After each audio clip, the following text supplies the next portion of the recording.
This program has been made possible by a grant from the UCF Office of Research and Commercialization. The UCF Office of Research and Commercialization is committed to moving the discoveries of our faculty and students from ideas to innovation to realization. By moving research from the laboratory to the private sector, we are helping to diversify Florida's economy and helping to bring high-paying jobs to our state. This program presents some examples of our research and our efforts to transition this research to the private sector.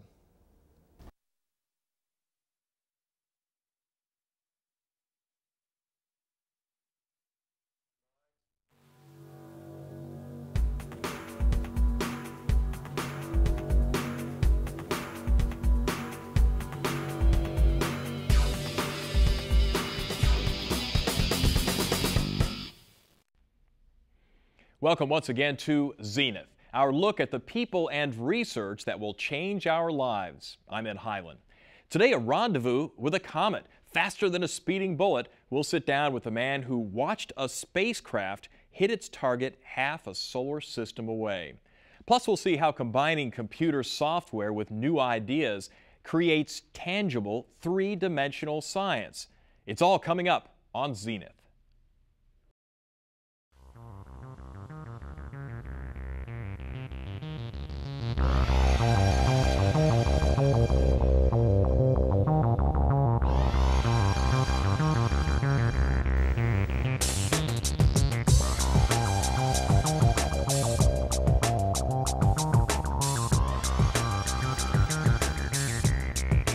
The University of Central Florida Technology Incubator, cultivating success through creative ideas, performance, and partnerships.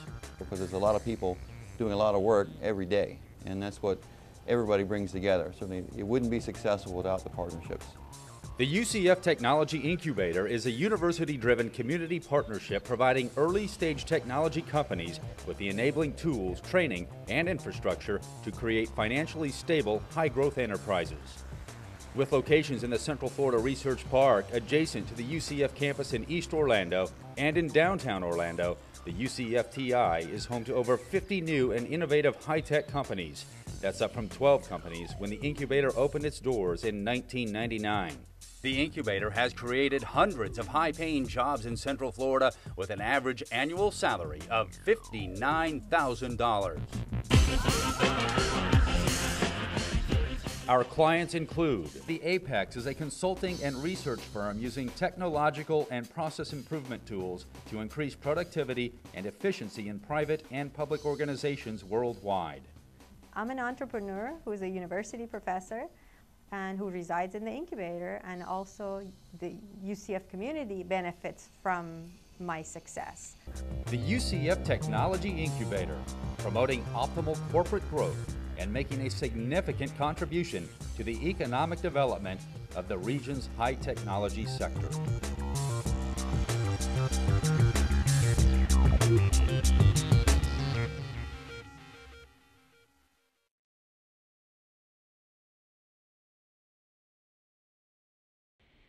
When developing a new motor or scientific instrument, you start with an idea and then maybe a sketch or a few drawings.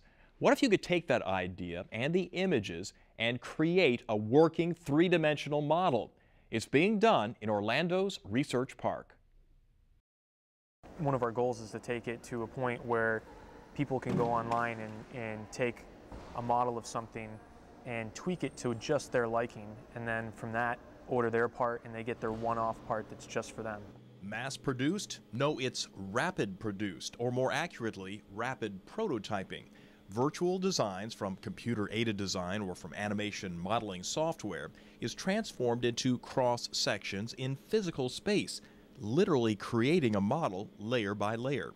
We have a whole variety of different materials available. Some of them, like this is a powder-based material, it's a plaster base.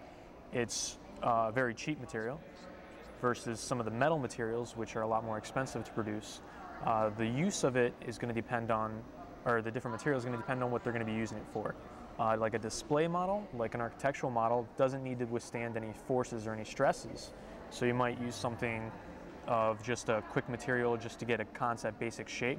If you wanted to do something like a mouse, where you just wanted to see what it was like, what it felt like, you would use one of the cheaper things. If you needed something with more function, like a metal part where it needed to perform and you needed to test in that way, then you would use one of the more durable materials. So we can use metals, plastics. A lot of them are photopolymers that cure under light. So it's a liquid resin at first, and then it cures as light is exposed to it. And then we have plastic materials, which, you know, we can put this together and you'll have a full working model that you can put motors in, you can put all the metal parts. So you not only get the feel test, you get the function test and the fit test. In additive prototyping, the machine reads in data from a CAD drawing and lays down successive micrometer or millimeter thick layers.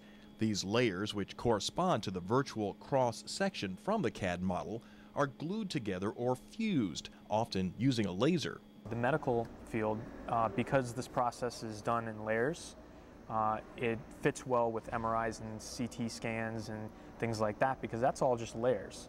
So what it does is it takes all those layers and it'll end up creating their different bone structures or organ structures or whatever needs to be done.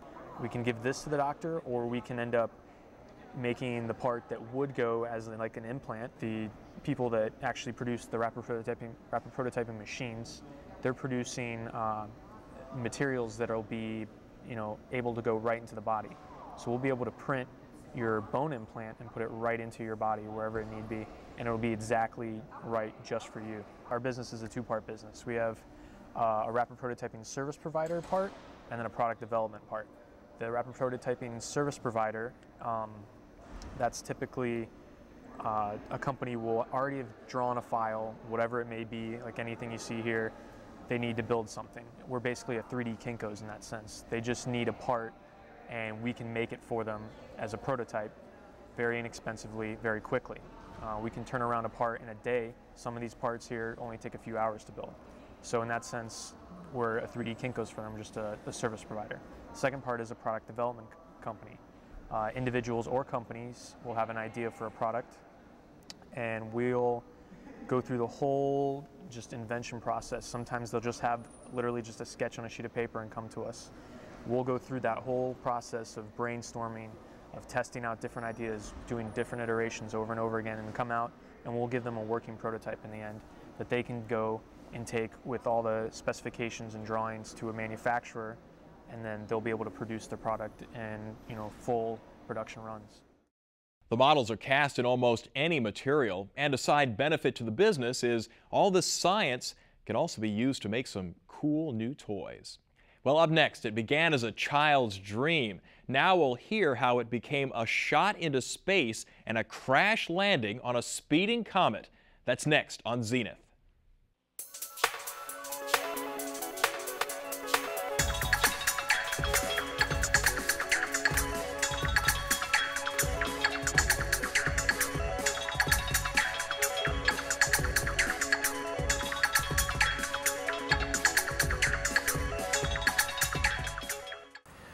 Dr. Campins, is that correct? Campins. All right, Dr. Campins, if you would just, first of all, you know, what got you started? What really got you excited about studying the stars and the comets and everything above us? Ever since I can remember, I've been interested in astronomy. When I was growing up, I told my mother when I was 4 years old that I wanted a helicopter to go to Mars.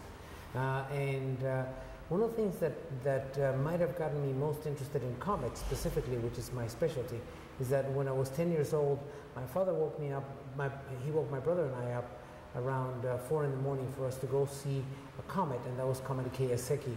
And it was a real spectacular comet. The tail started to rise several hours before the head of the comet arose. So by the time the comet came out, the nucleus of the comet came out, you could see the tail stretch from the horizon almost all the way to the zenith. It was a spectacular comet. That was in 1965. And maybe it was then that I became more interested in comets. I don't remember exactly, but I was interested in astronomy and in comets. And I was very determined to pursue astronomy, even though it was very difficult to do that in Venezuela, which is my home country.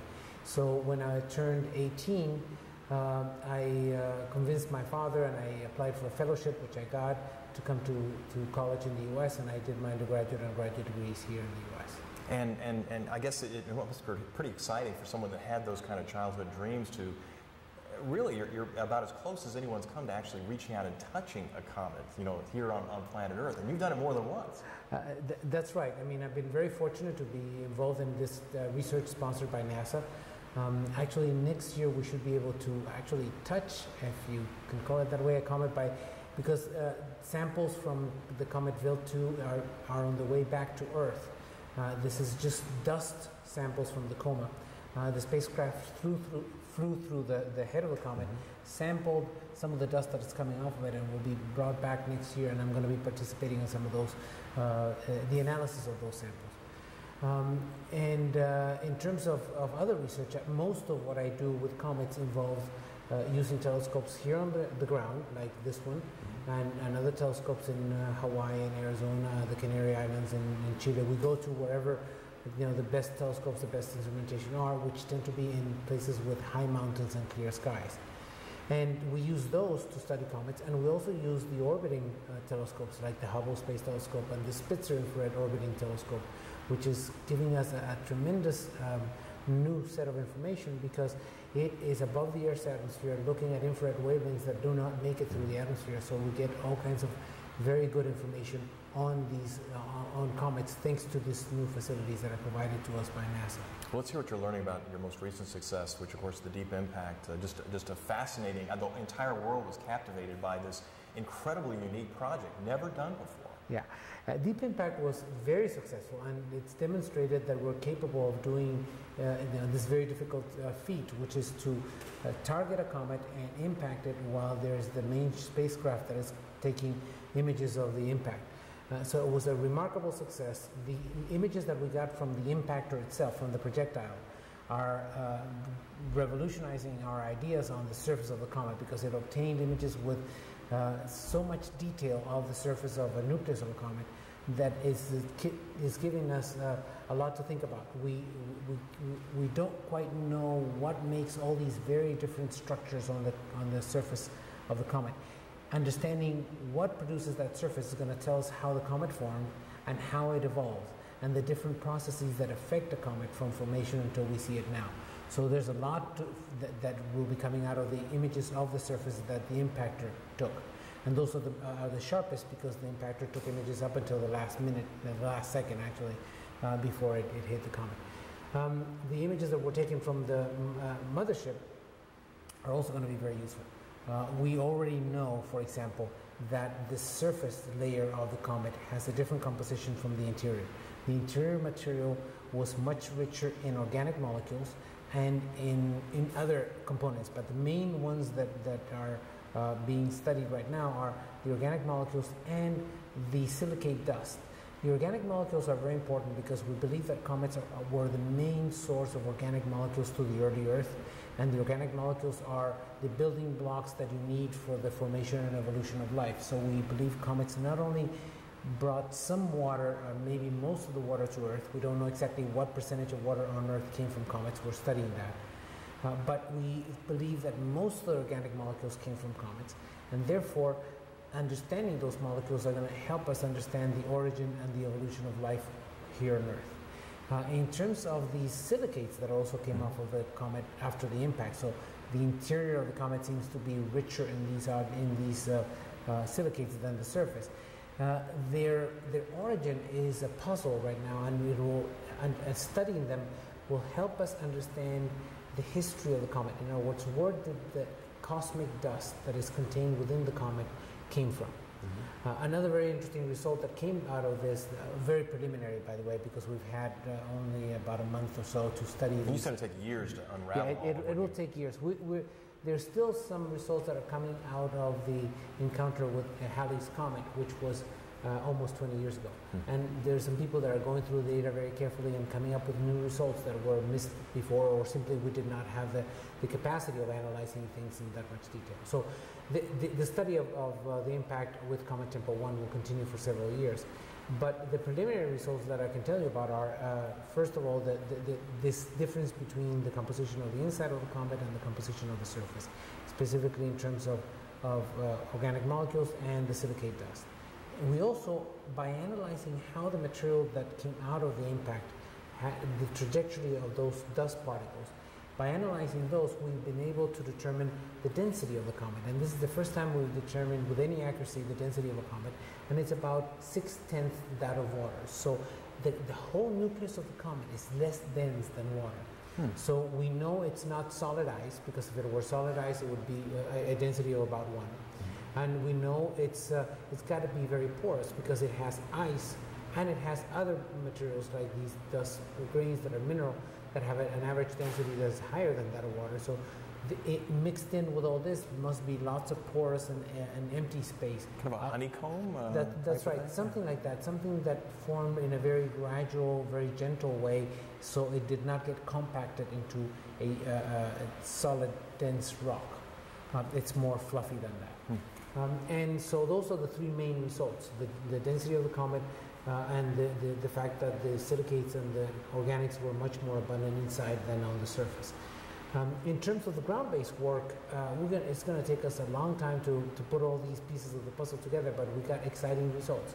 One of the things that I wasn't so sure about was whether we're going to get anything from the ground.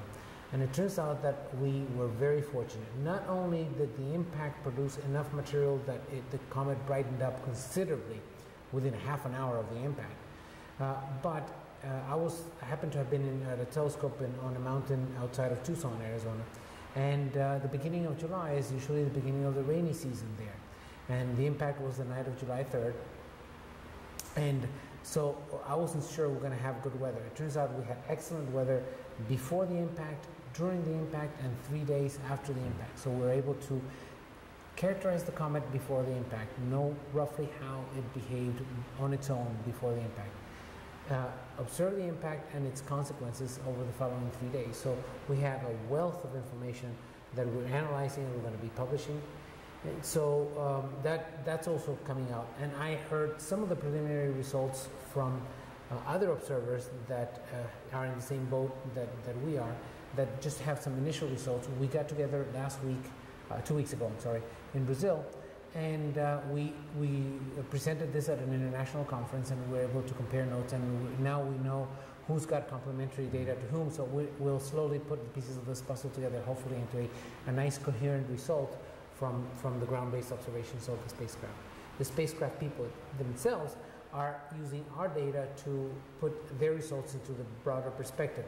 They could only see the nucleus and a small area around it. They need observations from the Hubble Space Telescope, from the Spitzer Orbiting Infrared Telescope, from the ground, to make sense of their own data. So we see some exciting times ahead, and we're delighted with these results. And it looks like NASA will approve for the spacecraft, which is, the mothership is intact. It doesn't have any more projectiles, but the mothership is intact. So it is likely to go to another comet and take images of its surface and study it for a while. So its life will continue, and this was kind of a bargain mission, if you will, considering some of the other projects that have been, money's been spent on in the past. That's correct, and it's so far been very productive. We're learning a lot, and it looks like we're going to get a bonus because it had just enough fuel to make it maneuver and send it to yet another comet. And in terms of spacecraft, it was relatively inexpensive, in part because they chose a very efficient way to get to the comet. They chose a comet with an orbit that allowed us to get there fast. The launch of the spacecraft was in January of 2005, and the impact was in July of 2005. So the cruise part of the mission was very short, and they were able to achieve all this in a short amount of time. Where do you go from here in terms of the study work? Do you continue with the data that you have, or you work on new projects that perhaps will corroborate some of the data you've got in-house? Both. We look forward to having time to analyze this data in a detailed way, and at the same time we're already committed to other projects and that involve both ground-based telescopes and spacecraft. For example, I am involved in a study of the mineral components that come out of active comets, and that's using the Spitzer Infrared Telescope that is in orbit. So it's like the Hubble, but it's only for infrared wavelengths. And with that, we are determining the composition of a number of comets in terms of their mineralogy. And that is going to help us understand the origin of these minerals, whether they formed in our solar system or they came from before the solar system formed, from other stars. and we think that that's the case, so we're testing that hypothesis. And so that's one of the projects that I'm involved with. And another one that I'm looking forward to is the Sofia Aircraft. Sofia is the acronym for Stratospheric Observatory for Infrared Astronomy. It's a modified 747 aircraft that has a 2.5-meter telescope on it, and it can fly above most of the Earth's atmosphere and obtain observations that don't, from wavelengths that don't make it to the ground. And so the Sofia aircraft is expected to start flying next year, and I'm involved in that project, so I'm looking forward to access to that telescope on that spacecraft, on that aircraft, I'm sorry. Again, it's not a space mission, but it is a NASA mission because it flies above most of the Earth's atmosphere, and it's supported by NASA. Now, why take that route as opposed to continuing, obviously you're going to continue to use the Hubble, but the pictures I would think from Hubble would be far superior. Is it just the convenience of being able to do it on a more regular basis? Well, it is mainly the fact that Sofia will have access to wavelengths that are not available from the Hubble, for example. So it's unique in that respect. Yes, and it also gives us flexibility that we don't have with Spitzer. Spitzer is very good, which is the orbiting infrared observatory. But in Sofia, since it flies a number of times a year, approximately 80 times a year or so, we can put instruments on it, make observations. If we need a follow-up, we can modify the instrument and continue with the observations. With things that are in orbit, you can only access them every few years. And as a matter of fact, the Spitzer spacecraft is not accessible at all. It has a certain lifetime. It's actually left Earth's orbit, and it's now in orbit around the sun. So it's out of our reach, and whatever instrumentation it has, it will keep, which is wonderful. But it doesn't have the flexibility that the aircraft will have, for example, and it won't cover the same wavelengths either. So we use these different facilities depending on exactly what scientific question we're trying to answer and which method we need to answer. Have we started to rewrite the book, so to speak, in terms of some of our origins? Are we getting that data yet, or is it still kind of early in that process? We're still confirming. We are slowly but surely rewriting the books. In terms of, for example, the composition of the organics in comets, the result from Deep Impact is very exciting. In terms of the origin of Earth's water, we don't know where Earth's water came from. So in that sense, the book hasn't been written yet. And there are a number of different suggestions. Some people think that Earth acquired its water from impacts with comets and asteroids. Other people think that hydrated minerals drifted from the outer solar system. There are a number of different proposals, and we're addressing those. And so it's very interesting. And all of this will help us understand not only how life formed on Earth, but where to look for life elsewhere. If we find conditions similar to those that were present in the area where the Earth formed here in the solar system, then we are more likely to find a habitable planet elsewhere. And so this is also helping us find, hopefully, life elsewhere. An exciting time, certainly, in this world of astronomy. And you kind of wonder, too, in the couple of moments we've got left, the feeling that you had when it did make impact, and the impactor did what it was supposed to do, and the mothership was there to record it. Because until that moment, you just don't know. That's right. I was delighted that the spacecraft actually hit the comet because we didn't know until it happened. And it was the first time humanity had ever done this, so it wasn't clear where we could do it. So we've demonstrated that. So I was delighted to hear the news, and I actually heard the news via the phone with a telecom because our connection to the outside world with the internet was down at that moment. In any case, and then I was very pleasantly surprised that the comet was actually becoming brighter, and we could see that from the ground-based telescope. I had high hopes that we would get good results from the spacecraft, but I was very doubtful we were going to get something from the ground because I just didn't know how bright the comet was going to get, and it turned out to be that both results were excellent. We're doing some studies looking at images on children's media, where if you look at most of the cartoon characters, they are wayfish. They are tiny, tiny females with large assets in certain areas and big, beautiful eyes. And we're looking to see, does this affect even the smallest children, the youngest girls who are impressionable and thinking that they want to be a princess? Cheering for the underdog and being able to identify with someone that you think you can be more like. I think is an important characteristic. But when we look at little boys, they're really drawn to superheroes. Again, showing all of those images of super strength, and there have been studies looking at the little figures that males play with, like G.I. Joe, and they've actually become more and more muscular throughout the decade. They've had to layer on a little more plastic in the right places so that little guys would understand that the ideal is becoming bigger and bigger. And so there are a lot of different areas where we get messages about how we're supposed to look. The goal of research is to better understand the world around us. Our goal is to be a window to that world. I'm Ed Highland. See you next time.